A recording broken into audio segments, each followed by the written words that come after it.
International হেডলাইনে supporters from Bangladesh. Neymar চিৎকার এমন ভিডিওতে খোদ নেইমারের লাইক। ফ্যাব্রিজিও রোমানোর পোস্টে বাংলাদেশের ব্রাজিল ভক্তদের উল্লাস।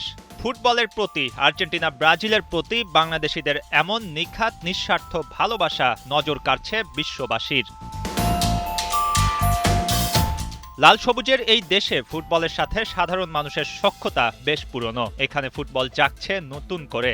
ল্যাটিন আর ইউরোপিয়ান ফুটবলের সাথে বাংলার প্রেম অজানা কিছু না। আর্জেন্টিনার মেসি, ব্রাজিলের কাকা বা নেইমার, পর্তুগালের ক্রিস্টিয়ানো রোনালদো, তর্ক বিতর্ক সব ছাপিয়ে একসাথে একটা ম্যাচ উপভোগ হয়ে ওঠে সবচেয়ে বড় আনন্দ।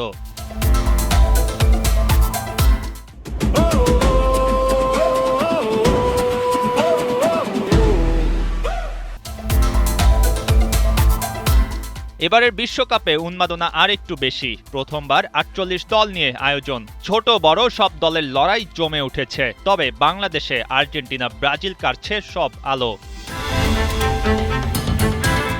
ম্যাচগুলো দেখতে গভীর রাত কিংবা কাকডাকা ভোরে রাজধানী ঢাকার বিভিন্ন স্থানে ফুটবল প্রেমীরা এক হয়েছিলেন জায়ান্ট স্ক্রিনের সামনে। আর্জেন্টিনার ব্রাজিলের জার্সিতে হই হুল্লোড় করে উপভোগ করেছেন মেসি ভিনিদের খেলা। মূল ভেন্যু থেকে হাজার হাজার মাইল দূরে পুরো দমে জমে যাচ্ছে বিশ্বকাপের ভাইব। সেসব সোশ্যাল মিডিয়াতে ছড়িয়ে গেছে ঝড়ের গতিতে। ইন্টারন্যাশনাল মিডিয়াগুলো এমন দৃশ্য প্রকাশ না করে পারেনি।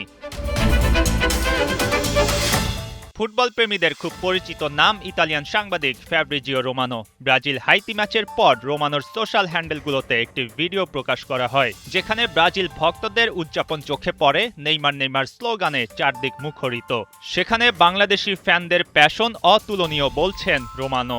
এটা মোটেও ব্রাজিলের রাজধানী রিও ডি জেনেরিও নয়, বাংলাদেশের ক্যাপিটাল সিটি ঢাকা।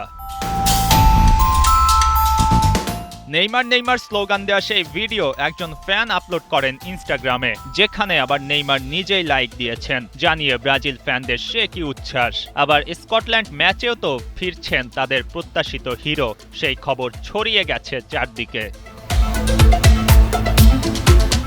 ইন্টারন্যাশনাল মিডিয়াগুলো নিউজের হেডলাইনে ব্যবহার করছেন বাংলাদেশের নাম। বাংলাদেশি ফ্যানদের এই ক্রেজিনেস অ্যাভয়েড করা খুব কঠিন। নিজ দেশ এখনো অংশ না নিলেও আর কোনো দেশে বিশ্বকাপ নিয়ে এমন উন্মাদনা হয় খুঁজে পাওয়া খুব কঠিন।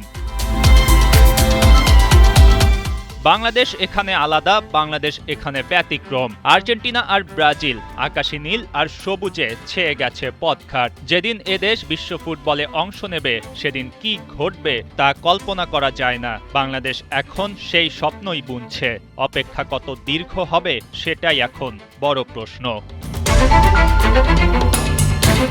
মঈন হাসান, ৭১।